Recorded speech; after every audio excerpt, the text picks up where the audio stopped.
Hi, I'm James Bell, Calgary's Wine Snob, where I'll be examining the best boutique wines that Calgary has to offer, the personalities who go out and bring these wines back to Calgary, the stores that sell them, the restaurants that serve them, and most importantly, the dishes that go best with them.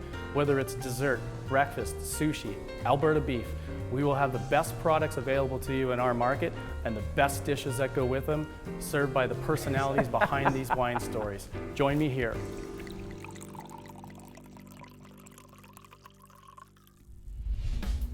The Wine Snob, coming to you from Bragg Creek, Spirits West, with Fred Konopacki, owner-operator.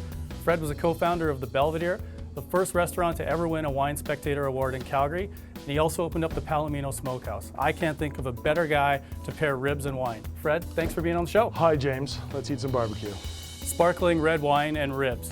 This is a great pairing. I love sparkling wine all summer long, especially with barbecue. Fred, why would we be drinking sparkling red with great ribs? Two types of ribs, two types of barbecue that you need to know about. There's the guys that are the purists that have no sauce on their ribs and they're completely dry. And there's the other type of guys that have sauce on their ribs. Okay, so first thing we're gonna do is we're gonna pair this Lambrusco with dry ribs.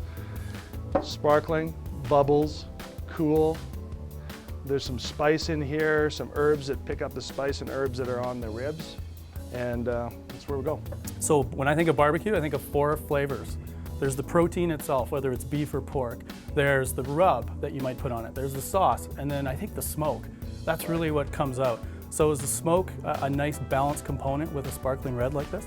You know, a lot of people think that smoked meat or smoked ribs or brisket or anything like that is really, really powerful and heavy, but in a lot of ways it's quite delicate. So you don't want to pair something that's super huge with barbecue because you will go through all of that smoke and you won't be able to taste anything. All you'll be able to taste is wine. So something a little bit lighter, like Lambrusco, is fantastic. So when I came out here, I did not expect that I would be drinking Portuguese rosé.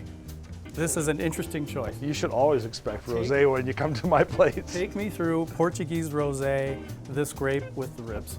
I love rosé. I drink rosé all summer long, any rosé from any country.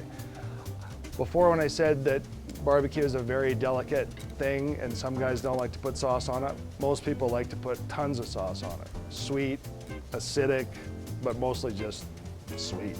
And you need something. Store-bought sauce. Exactly, Yeah. so, you know, store-bought sauces. So you need something that's complementary to that. This wine is big and fat. It's got strawberries and raspberries. It's not a lot of acidity, but it will cut through and complement the sweetness of that sauce. And this grape is one of the most popular grapes in Portugal, used to finish ports. Really surprised that they would make a 100% rosé out of this. Touriga Nacional, that's the grape. They make some of the world's best ruby ports, vintage ports, out of that grape. It's pretty much the national grape of Portugal, and it makes an amazing rosé. So the fruit really comes across. It's not too sweet. It's served at the right temperature, which is not too cold, not ice cold. Right. This It's not is like white Zinfandel. This is dry, but delicious. Yeah, absolutely brilliant pairing. So we've had sparkling red, we've had rosé, and now one of my favorite pairings with barbecue, Zinfandel. This particular Zinfandel from Martinelli, the Giuseppe and Luisa, 610 cases produced from the Russian River Valley. Fred, what do you like about this Zinfandel? Martinelli Zinfandel, this particular one, is filled with cherry cola flavors, allspice, blackberry. A lot of people, when they make barbecue sauce at home, make it out of Dr. Pepper, cola, Coca-Cola, that sort of thing. It's a great pairing. I think this is a wonderful wine, and I'm also guilty of using Dr. Pepper in my barbecue sauce. What about the high alcohol content? Kind of surprising, 16.5%? Something like that from the Russian River Valley. I don't know how they got 16.5%. It's very cool there, foggy nights, warm days. It's amazing, very elegant, very structured, beautiful stuff. It hides the alcohol very well. Fred, thanks so much for being on the Wine Snob today. Really appreciate your time.